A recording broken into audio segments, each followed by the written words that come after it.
inside those gulags was almost another world. That is, they were Soviet citizens arrested, particularly under Stalin, mainly under Stalin. And as the Second World War developed, prisoners or those in occupied territories, some of them, were interned in these concentration camps. And they endured unimaginable suffering. So this is a story of a group who break out. Didn't happen very often. They can only go south because, north is to the further frozen Siberia. East is Soviet all the way to the Pacific. West is either Soviet or Nazi. South, the only hope of freedom. But what a journey. And this group has to travel, the group is initially 6 or 7 of them, south through Siberia to Mongolia, China, Tibet, and ultimately India. And you kind of know when they set off that it's told to you that they won't all make it. And I love a line from the central character, Janusz, the Jim Sturgis character, who says, "But they'll die free men." And I thought it was a fair gamble, and I'd like to think I would have gone. The one we chose was one which, you've got there's 2 types of work: mining, which is almost a death sentence, and timber cutting. And essentially what this was a shadow world of the Soviet Union. This was an industry. These were slaves working for the Soviet Union in a highly inefficient way, in the sense they just, allowed their slaves to die off because they would, by lack of nutrition and care, and they would just bring in new prisoners. We're talking millions of people. A lot of foreigners. Many people don't realise there were, during the Depression, there's some thousands of Americans went to work, particularly in the auto industry, on the Moscow Metro, like one of our characters, the Ed Harris character, because of, the work situation, because the Soviets were offering employment, building an industrial nation. They did say, in most cases, keep their passports when they came in, and they wouldn't give them back. So none of that group went back. And they all would have gone through if they weren't shot, would have gone through the Gulag system. I enjoyed having, as challenging as it was, a large cast always on camera. I think in most films it breaks down. You've got large scenes, crowds or groups, and then you're dealing with your protagonist and perhaps one other. The cliche, but often the villain and the hero, sort of fighting it out. In this case, there was a group of disparate nationalities, 6, sometimes 7, on screen for a large part of the film. And I enjoyed working with each and every one of them. And I said to them, however, when we started, we're going to be working fast.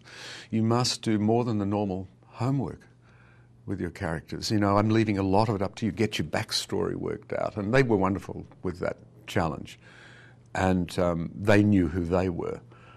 And there were days on the set when we were out in the wild, in the Sahara or something, or on a mountaintop in Bulgaria, where it felt very real, because you were often, putting the characters into the landscape and filming them from a distance, or just even sitting around. It felt far from the filmmaking paraphernalia, and it wasn't hard to imagine its truth, really, and to feel something of it. Janusz has a reason, a drive, and I think to survive you do need that. If you give up, and this is even outside the escape arena, if you're in a situation like a prison like that, and this has come through the dozen or so survivors I spoke to, and I'd say, what kept you going? And it was generally some sort of hope, or some, desire to get back to family, obvious things. A sense of humour, interestingly. They said those with a sense of humour had a better chance of survival. I rather approached the landscapes like actors, therefore who was going to play Siberia? Well, Bulgaria looks good. The forests there look pretty much like Siberia. We couldn't go to Siberia for various reasons. So Bulgaria played the part of Siberia.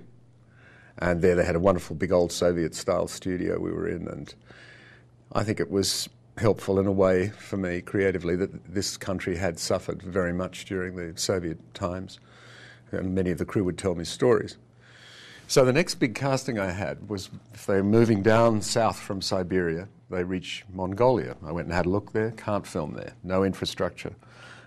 Beautiful, stark and striking country, who could play this part. So I held my audition of geography, and Morocco stepped forward and did a very good impersonation of Mongolia. So there we were, down in the Sahara. I don't think many people know that Colin is actually Russian, and he does a very good Irish accent. But that's how it seemed to me after a while. He so became that character that really he could make you sometimes just slightly uneasy. You know, I'd even say to him, "Are you all right?" You know, like he might.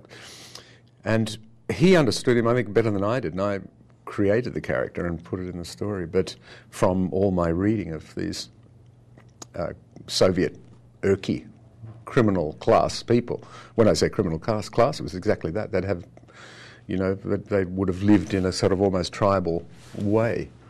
Their tattoos all had meanings and so forth. And when I met him for the part, as much as I admired Colin, I didn't think, you know, I was probably looking for a Russian. Or at least somebody, you know, European. Irish seemed to stretch. And he didn't do a funny accent or anything when we sat opposite each other here in Los Angeles. But he just talked to me about the man and what he thought he was. And how much of him he still didn't know because he'd only just been thinking about it. There was more work to be done. And what he said was just very impressive. That you can't assume this man thinks in any way the way we do from the conditioning of his life. I think he has something of the character Mr. Smith says to him, you know, you have a quality I could use on this journey, kindness. And that's a funny old word, kindness. He's a good man, and I think Jim is. And I think he enabled me to do something that I haven't seen, I think, before, which is not a hero from frame one to the end, not the person who walks on screen and you say, this guy is going to lead them out of this prison. He's an ordinary man who becomes extraordinary by the end of this story. A man who finds leadership qualities but didn't necessarily walk in with them. He's not a neurotic man.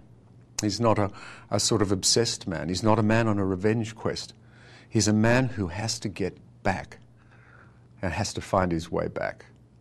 And I was thrilled with the subtlety and grace with which he made this character come alive. He does have a quality, I think he's, you know, sort of preeminent American screen actor of a type that I don't know is going to come along where the times have changed. Clint Eastwood fulfilled that for a period and still does, and obviously an older man. It's some steely earthiness, something of the very earth of America and of its history. It takes you back to the West. Silent men and strong men with all their flaws or whatever, blah, blah, blah. You know what I mean. There is an American screen type that we all thrill to, including Americans. And Ed has that. And he has such a mastery of screen acting technique. And I think, for anybody interested in the profession or the craft of acting, they'd find it very interesting to watch Ed, quite apart from the film, on a second viewing, just to watch what he's doing. It's very instructive. She had such a feeling for it that even with little preparation, she could draw a portrait of this character. Like an artist who just has a natural sort of ability to sketch life, and at such a young age. She was, I think when I met her, she was 14, going on 15. And you almost want to ask her, and you have to hold yourself back from sort of saying, why do you think you can act like this? People spend a lot of time trying to get to this level, but you don't say that. And her parents are wonderful with her, and they keep a very normal kind of life, and they live in the countryside out of Dublin, and they don't, get into the show business side of it. But she has, I suppose, what you call a gift, and she's delightful to work with. But she could do quite, strong emotion. You're doing the scene, and it's gone as soon as the camera's gone off, because she's only that age. She doesn't carry it, whereas the other actors will stay in the mood for a while. I don't know about you, but I like it when you have seen a film and you're still thinking about it next morning, and maybe even longer.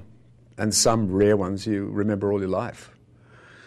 So that's what I hope, that it's one of those films that you don't walk out and say, you know, that it was like, you know, eating some very light meal, you know, and say, I still feel hungry. So, and I'd like to think that you forget where you park the car. And that's because you say, I'm still with this film, I'm somewhere in traipsing across the mountains. I'd like to have, as somebody said to me the other day, they said, my wife and I, this morning, I said to my wife, are you thinking about that film? And she said, I am. And I said, wow, what a wonderful reaction.